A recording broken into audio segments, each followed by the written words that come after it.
Alright guys, just want to get you this last video update right before you come pick Miss Lola up. So we're just going to run through everything that she knows. Lola, come on. Good girl. Lola, wait. Good. So the wait command is at thresholds, kind of doorways, in and out of this gate. I make her wait, in and out of the kennel, in and out of the car. I always make her wait. And she has to be released to cross this threshold. So there's not really a threshold here. I just kind of drew an imaginary line. And if one paw goes over that line, I'm going to correct her for it. So in order to get a release command on her, I have to get eye contact from her. And I have to say the word, okay, come on, good girl. So right there, eye contact, I said okay.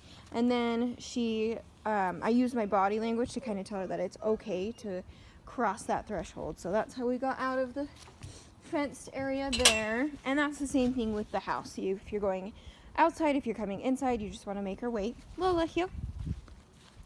Good girl. And heel, she's really good at heeling. She gets a little distracted, but that's also kind of just due to her age. Lola, come on. Good girl. Lola, down. Good girl. So everything we did is an implied stay. So that means I tell her down. She downs right where she is, and she knows that she has to stay there until she hears that release command from me. So I can be far away from her. I can come up to her. Good girl, Lola. Pet her. Good girl. And then walk back away, and she's still going to hold that down. Good girl. Good job, buddy. Yeah, good girl. Okay. Good job. So we had to wait for that eye contact. Good girl. Lola, place. Lola, place. Good girl. So the place command is kind of like the down command, but a little bit different. So it has to be a bed. It can be a dog bed. It can be an elevated bed like this. It can be a folded up blanket. It can be whatever. It just has to be different from the floor and have a very clear border. So this is what you're going to use as you're eating dinner, as you're sitting watching TV or just hanging out in the living room or anything like that. And you don't want her to kind of get into things. You don't want her to go sniffing out those socks or anything like that.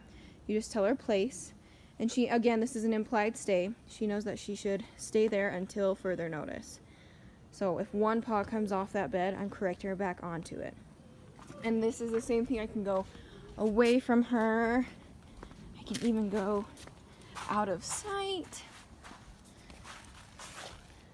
And she's going to maintain that place command. Good girl, Lola. So this is something you're going to have to build up as far as how long she can hold it, how far away you can get from her, and then once you get to a point where you can go out of sight, how long you can be out of sight, and she still maintains this place command. Good job, Lola. Okay. Good girl. And then we'll just go into a heel. Lola, heel. Good job. Lola, sit. Good girl. Every time we stop walking and want to ask for that sit, it will become an automatic thing to where you just stop walking, she automatically sits. Good girl. Lola, heel. Good job. Lola, down. Good girl. Into it, down. Good job, buddy. Lola, come. Come on. Good girl. Good. So you just need a little extra guidance, a little e-collar help on that come. Just because she was in a down. And that's very normal for her to be like, well, are you sure you want me to come? Because I'm in a down. So going from command to command is definitely something that is allowed. You don't always have to release and then put her into a different command.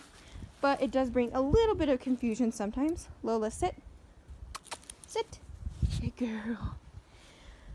So it's just kind of clarifying, like, look, if I'm calling you to me, even if you're in a down or anything like that, it's okay to come to me and follow through with that recall. Good girl. All right, well, I hope you guys are very excited to see this girl really soon.